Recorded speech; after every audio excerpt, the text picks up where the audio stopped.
Bien, quand on veut, on peut. Voilà ce que je retiens. Mais on ne sort pas en janvier. On peut. On sort pas en janvier. Oui, mais On s'en reparle en janvier. Écoutez, moi j'ai envie d'être. Quand on veut, on peut. La preuve. Alors on verra en janvier. Vous avez raison, Gauthier. Mais ça montre une Si chose. l'Italie vacille en janvier, c'est terminé.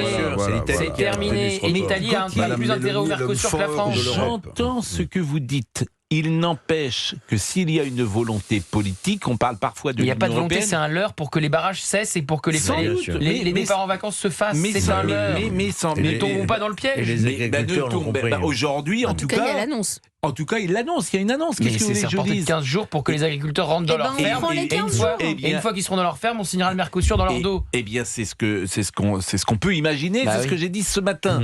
Mais Je ne vous ai pas écouté ce matin. Vous auriez dû. Hein.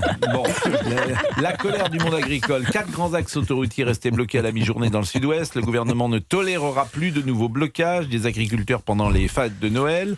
Le président de la FNSEA a semblé d'accord sur le principe d'une trêve pour Noël, qu'il a toutefois conditionné après son rendez-vous avec le Premier ministre à un courrier promis d'ici ce soir de Sébastien Lecornu avec l'ensemble des intentions de Matignon.